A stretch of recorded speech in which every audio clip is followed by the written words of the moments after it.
अस्सलाम वालेकुम नाज़रीन, मेरा नाम शफ़क़त है। मेरी उम्र 14 साल है।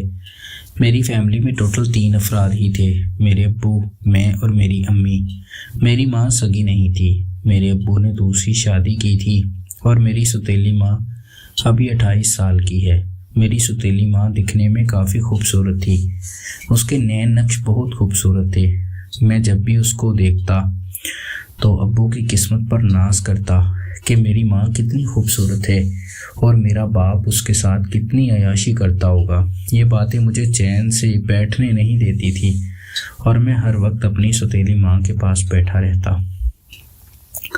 मेरा बाप मिस्त्री था और वो लोगों के मकान वगैरह बनाने चला जाता था और मैं सारा दिन अपनी सौतेली माँ के हाथों में ही खेलता। मैं 14 साल का था और अभी जवान हो चुका था।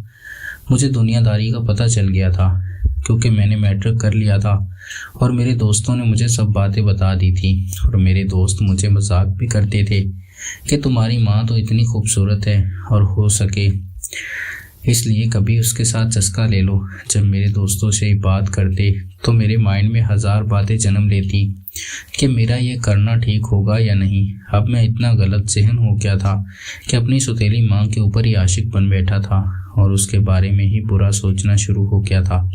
मेरा दिल था कि सौतेली माँ के साथ कबड्डी खेलूंगा, इसलिए मैंने सौतेली माँ को तंग करना शुरू कर दिया था। अब वो जब भी मेरे पास बैठी होती तो मैं कोई ना कोई बुरी हरकत ऐसी करता कि मेरी सौतेली माँ गुस्सा कर जाती और दो दिन मेरे से बात भी नहीं करती थी।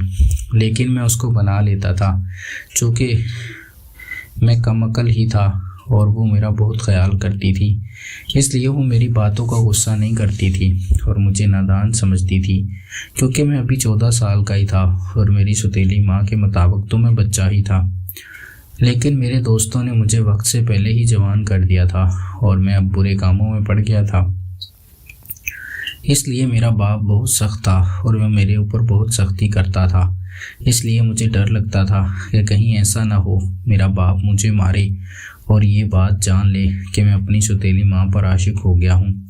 इसलिए मैं घर में डरता ही रहता था, लेकिन मैं इन कामों से बाज नहीं आता था।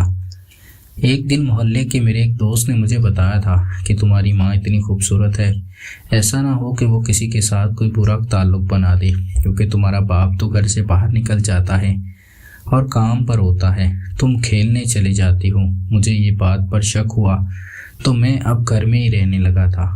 एक दिन मेरी सौतेली माँ किसी को घर से बाहर निकाल रही थी तो मैंने अम्मी से पूछा कि अम्मी वो कौन है, तो अम्मी कहने लगी वो मांगने वाला शख्स था और फ़कीर था। लेकिन मुझे अम्मी के किरदार पर शक हो गया था और मैंने उसको रंगों हाथों पकड़ने का प्रोग्राम बना लिया था और मैंने ये सोचा था कि अगर ये बात सच साबित हुई तो मैं भी सौतेली माँ से कबड्डी खेल लूँगा और उसको इस बात में फंसा लूँगा।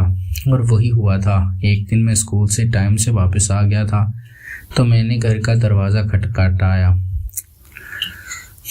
उस दिन मेरे सर में दर्द था तो मुझे छुट्टी मिल गई थी। मैं जब घर पहुंचा तो घर वाला दरवाज़ा बंद था और मेरी सौतेली माँ अकेली घर में थी। जब मैंने दरवाज़ा काफ़ी देर खटखटाया तो दरवाज़ा खुल गया था। मेरी सौतेली माँ पसीने से शराबूर थी। मैंने उससे पूछा तो वो घबराई हुई थी। मैं सीधा कमरे में चला गया था तो वहाँ पर एक लड़का मेरी सौतेली माँ के साथ कबड्डी खेल कर ही बैठा था। मैंने उसको काफ़ी मारा था और वो भाग गया था। तब मैं सौतेली माँ को इसी काम में फंसा कर ले आया था और उसे कहने लगा था अगर तुम मेरे साथ ये कबड्डी ना खेलोगी तो मैं अब्बू को साफ साफ बता दूंगा और वो तुम्हें मारेंगे। मेरी सौतेली माँ डर गई थी और कहने लगी थी शफ़क़त बेटा तुम अपने बाप को मत बताना। मैं अपनी सौतेली माँ के साथ कबड्डी खेलने लगा था। अब मैंने अपना चार्जर उसकी बैटरी में डाल दिया था।